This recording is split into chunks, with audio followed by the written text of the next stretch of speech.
Hello दोस्तों, प्यारे विद्यार्थियों, आपके अपने जीएस के फ्री एजुकेशन क्लासेज में स्वागत है। और आज हम हिंदी के टॉपिक पढ़ने वाले हैं।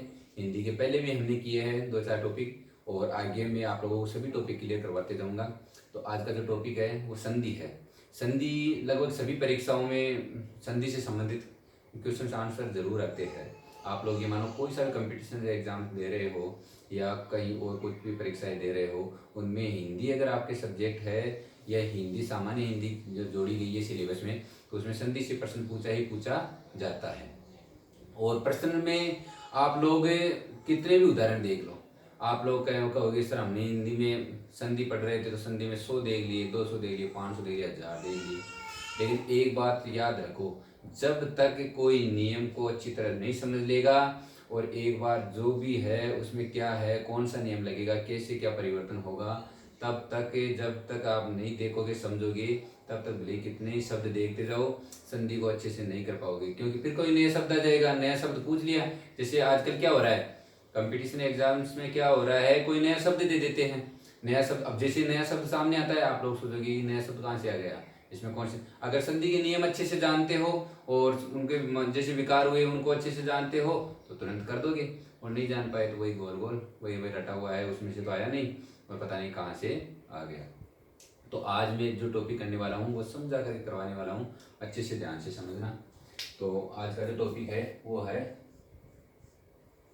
संधि।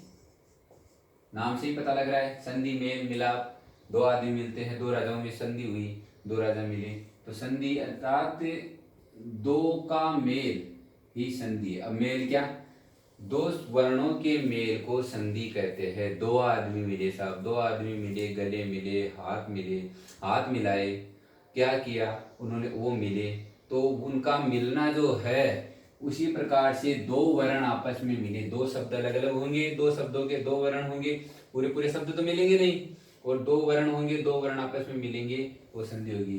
देखो कैसे, राम धन अवतार है, अवतार अलग शब्द है, राम अलग है। अब राम का ए और अवतार का ए, ये दो वर्ण ही मिलेंगे, तो इन दो वर्णों के मेल को ही संधि कहते हैं। और आगे और लिखा होता है कि दो वर्ण जब मिलेंगे, दो आदमी, दो दोस्त बनेंगे, दो दोस्तों का मेल हुआ, दोस्ती हुई, एक में अवगुण है, एक में दूसरे में गुण है, या उसमें गुण है उसमें अवगुण है, लेकिन क्या होगा, उनकी दोस्ती रहेगी। जैसे ही मेल हुआ तो उसके अवगुण उसमें भी आएंगे और उसके गुण उसमें भी जाएंगे, क्यों, मेल से। तो इसी प्रकार से दो वर्ण मिलेंगे तो दो वर्णों के मेल से विकार तो होगा ही होगा, दो वर्णों के मेल से विकार होगा, जो नया वर्ण बनेगा उसमें विकार उत्पन्न होगा और नया शब्द बनेगा। तो इसी प्रकार से दो वर्णों के मेल को संधि कहते हैं, तो उसमें विकार भी उत्पन्न होगा। संधि यहाँ पर क्लियर हो गई, बस ज्यादा टाइम में तो संधि को परिभाषा आ रही है, यहीं पर क्लियर हो जाएगी और परिभाषा लिख भी लोगे। दो वर्णों के मेल को संधि कहते हैं, दो वर्णों के मेल से जो विकार आता है उसको भी संधि कहते हैं। ठीक है, अब संधि के प्रकार आ जाओ, संधि के प्रकार कर लेते हैं। वर्ण कितने प्रकार के, स्वर व्यंजन है और विसर्ग है, तो इनकी अलग अलग संधि हो जाएगी। स्वर संधि, देखो स्वर संधि, व्यंजन संधि और विसर्ग संधि, ये ठीक है। स्वर संधि, स्वर क्या है, ए आ ई, जो आप ये तो आप लोग नहीं, संस्कृत में तो चलते हैं, यूं रील री के चाहे वर्तला नियम गणनम जब जब गर्दश कप चटर चटर तो कपे सर हर, उनसे सभी से हो जाता है व्यंजन, व्यंजन कौन से है, विसर्ग कौन से है, स्वर कौन से है। लेकिन आप लोगों को हिंदी की समझ नहीं है, तो हिंदी की समझ नहीं है तो हिंदी के थोड़े थोड़े बेसिस बता देता हूँ। स्वर ए आई होती है ना अपनी, ए आ ई ऊ, वो सारे स्वर है। कहते हैं गण जो कक्का जो नहीं है क्या, वो व्यंजन है। और विसर्ग जो ये आता है, अर्थात विसर्ग का स्वर या व्यंजन से किसी से मेल होता है और उसकी जो संधि बनती है वो विसर्ग संधि है। ये स्वर संधि के बारे में पढ़ेंगे। अब स्वर संधि हिंदी की पुस्तकों में बहुत सारी पुस्तकें चलती है, सभी में दिया हुआ है। कई दूसरे जो अध्यापक पढ़ाते हैं वो भी पढ़ाते हैं नियमों के अनुसार, वैसे कि ये नियम रट लो। अब क्या है कि अपना तो थोड़ा सा सिस्टम क्या है, समझने पर है सब कुछ, जैसा कि मैं अपनी क्लास में कहता हूँ समझना ही है। तो उदाहरण में भी जैसे ही दूंगा, आप लोग उदाहरण खूब सारे हैं, जैसे जैसे उदाहरण पढ़ते रहे, पुस्तकों से पढ़ते रहे, उनसे संधि क्लियर करना चाहोगे तो नहीं हो पाएगी। फिर से नया कोई शब्द आ जाएगा। और ज्यादा नियमों को ऐसे कंफ्यूज में बना लोगे ना तो भी इसमें कौन सा नियम लग जाएगा कौन सा नहीं है, वो भी फिर वो गोलमाल, वही चीजें पहले की तरह गोलमाल। तो स्वर संधि पढ़ेंगे, स्वर संधि में 5 ही मुख्य नियम पढ़ लेंगे, इनसे बाहर वैसे कुछ नहीं जाता। जाता है तो कोई एक आधे अपवाद देते उनको छोड़ दो, वो जाते भी नहीं और पता भी लग जाता है फिर इतना पढ़ते पढ़ते। स्वर संधि, स्वर संधि के 5 कौन कौन से हैं देखो, दीर्घ संधि, गुण संधि,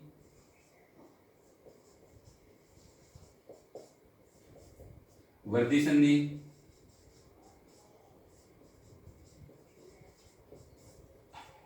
यण संधि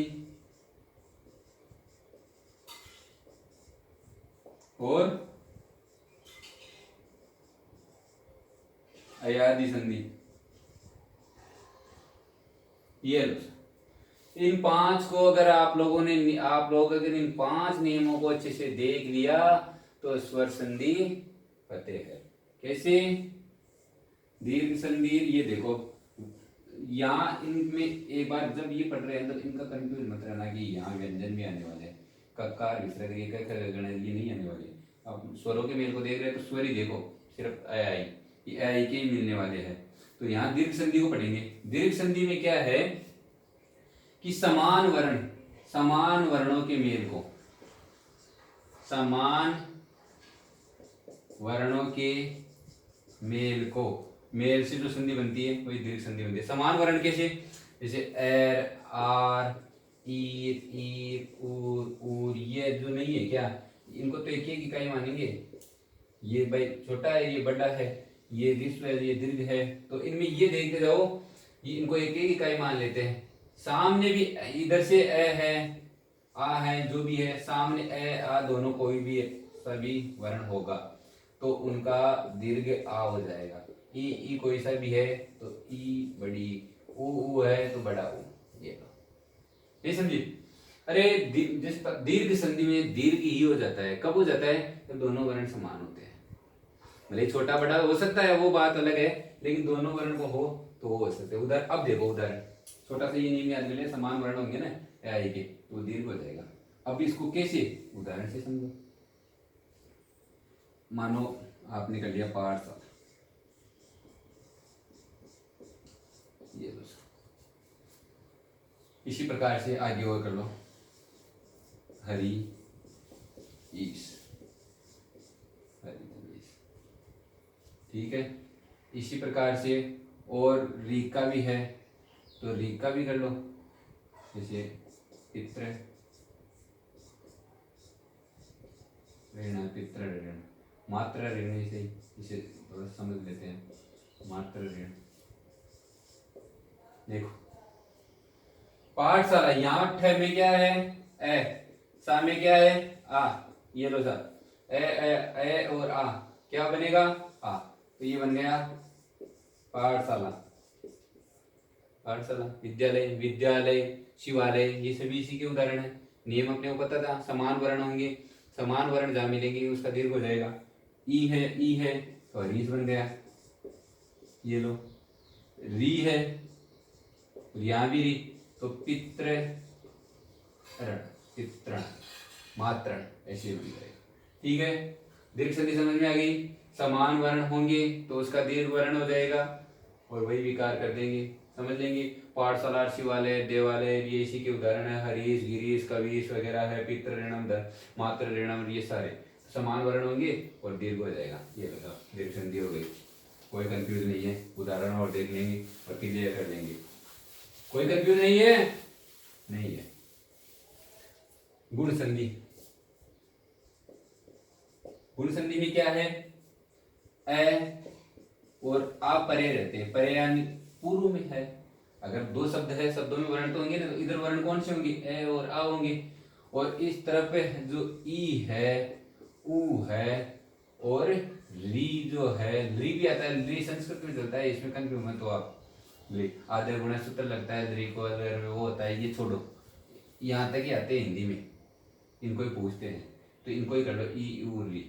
कैसे? देखो ये परे होंगे शब्द, इस तरफ के शब्द में अंत में कौन सा होगा? ए आ कोई सा भी होगा तो ई को तो ए, और ऊ को ओ, और री को अर। ये ठीक है। अब इनके उदाहरण दे लो कैसे, थोड़ा सा यहां और एक बार समझ लो अच्छे से। ए आ परे रहते, परे का मतलब पहले वाले शब्द के अंत में ए और आ है, भाई स्वर तो मिल ही रहे हैं, तो स्वर कौन से, ए और आ। तो इस तरफ अगर ई होगा, अगर समान वर्ण होगा, अगर आप लोग देखो उस नियम से ही देखो, टच करते रहो, इधर ए है, इधर भी आ दोनों ए आ कोई सा भी, उधर सामने ए आ हुआ तो समान वर्ण हो जाएगा, तो कौन सी हो जाएगी, दीर्घ संधि। अब समान नहीं है, अब समान ना करके आ गया ई ऊ और री आ गया, तो इनके ई के स्थान पर ए, ऊ के स्थान पर ओ और री के स्थान पर अर गुण हो जाएगा। कैसे, उदाहरण से समझो। जैसे यह है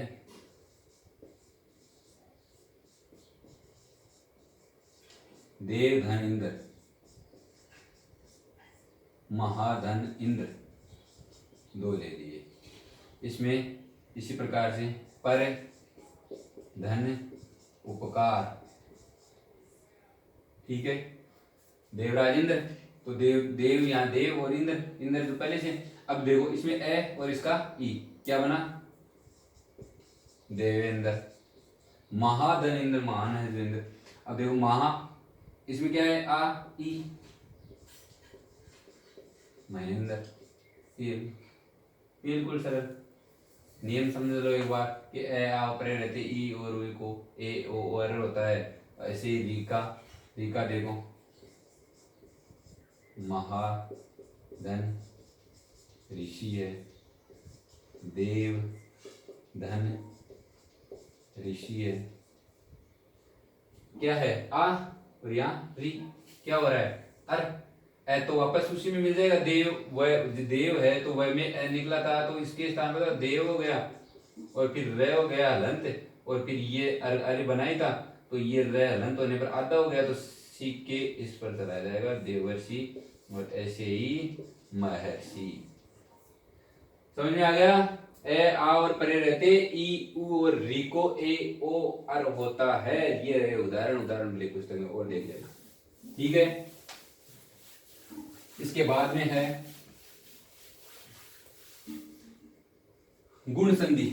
गुण संधि हो गई वर्दी संधि।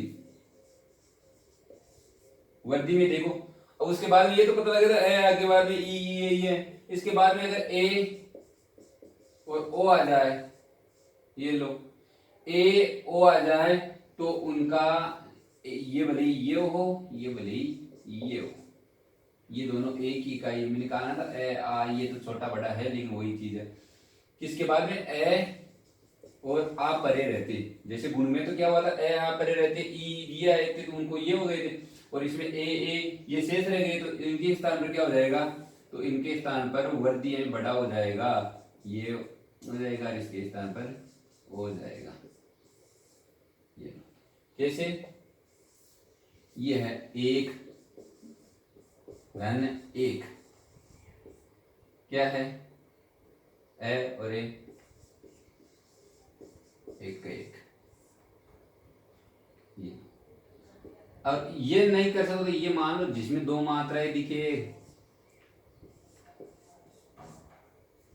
बस वर्दी, ठीक है, समझ में आ गया। अब देखो यण संधि। यण संधि का देखो, समान वर्ण का हो गया था, अगर यार ये समान वर्ण आ जाएंगे, उसके बाद में गुण का हो गया था, ई ऊ री आ जाएगा, तो इसके बाद में एर ओ आ जाएगा, तो दो मात्रा वाला वो गुण वर्दी हो जाएगा, और उसमें गुण हो जाएगा, उसमें दीर्घ हो जाएगा। अब बचा है यण संधि। यण संधि में क्या होता है, देखो जैसे ई है, ऊ है, री है, ये वर्ण आए, अगर इनके समान होंगे, सामने में ई होगा, ऊ होगा, री होगा, तो समान वर्ण में तो कौन सा हो जाएगा, दीर्घ हो जाएगा। लेकिन सामने से आप दूसरे आ गए, डिफरेंस वर्ण आ गए, कोई अलग आ गए, इनमें स्वरों में दूसरे आ गए, ये मान लो और भी तो है, आ ए आ ई तो आती हो जाएगा, ए है, आ है, तो अब इनके स्थान पर क्या होगा, ई के स्थान पर ये, उ के स्थान पर वह और री के स्थान पर रह। ई के स्थान पर ये, उ के स्थान पर वह और री के स्थान पर रह हो जाएगा। कैसे? प्रति एक, यहां क्या है? ई, और यहां भी ई होता तब तो दीर्घ संधि हो जाती, लेकिन यहां ई है और यहां ए है, तो क्या होगा? ई के स्थान पर ये, तो ये ई निकल जाएगा, तो ये तो आधा हो जाएगा, ये लो आधा कर दिया, और इधर ये बनेगा हलंत आधा, इसमें तो नहीं, तो इसमें ए मिल जाएगा, ये हो गया ए, और फिर क्या है, तो ये लो प्रत्येक बनेगा, प्रति एक, हर प्रति एक के लिए प्रत्येक, प्रत्येक। ठीक है, बन गया प्रत्येक। इसी प्रकार से इसका उदाहरण ले लो, सुआगत, स्वागतम बोलते हैं संस्कृत में, तो सुआगत, इसमें उ है, उ का वह हो गया, ये तो हो गया आधा, ये हो गया वह भी आधा, लेकिन वह में ये आ मिल जाएगा, तो ये पूरा हो गया, ये स्वागत बन गया। ठीक है, समान वर्ण होता उ को उ, तो फिर वो दीर्घ संधि हो जाती, लेकिन समान न होने के कारण यण संधि हुई। इसी प्रकार से पित्र है, उसमें री आया था, समान हुए थे, ध्यान रखना, और इसमें आ पित्रा गया हुआ है, अलग अलग है, तो क्या हो रहा था? री के रह हो रहा था, तो ये लो रह में आ पित्रा गया, आधा है, मात्रा आ गया, ये सभी के यह संधि समझ में आ गई। अब है अयादि संधि।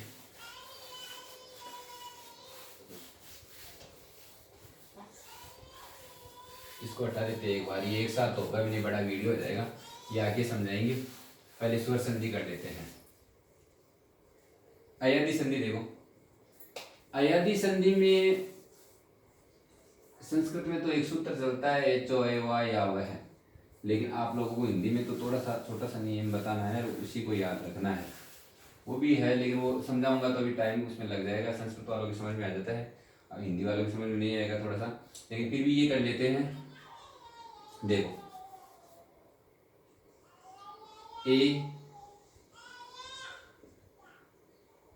ए और ओ और री, दो के लिए करते हैं, ए और ए, ओ और आओ, इनके स्थान पर होता है, देखो इसके ए है, इसके आई हो जाएगा, ए है बड़ा है तो आ हो जाएगा, ओ है अवादेश हो जाएगा, और ओ के स्थान पर अवादेश हो जाएगा। कब? जब अलग वर्ण होंगे, अलग वर्ण कैसे? जैसे ए के सामने ए ही आ जाएगा तब तो वही दीर्घ, वही चीजें रहेगी, वही डबल मात्रा आ रही है, लेकिन जब दूसरे स्वर व्यंजन जो स्वर आएंगे इनसे अलग वाले आएंगे, तब ए के स्थान पर ए, आई के स्थान पर आ, ओ के स्थान पर अ और आओ। उदाहरण से समझो, कैसे? नयन है, गायक है, चयन है, पहले इनको समझ लेते हैं, ने धन अन, गए धन अक, गाने वाला, देखने वाला, इसमें चय धन अन। देखो इसको क्या हुआ? आय, तो गए का आय गायक, क्या बना? गायक। आई तो नयन, क्या बना? नय। चयन तो क्या बना? चयन। ठीक है, इसी प्रकार से इसका और देख लो, इसका जैसे पावक, पावन है, पावक है, पवन है ना, दावक है, ये लो, पो धन अक, पावक, दो धन अक, तो बन जाएगा दावक दो माता है, दौड़ने वाला। ठीक है।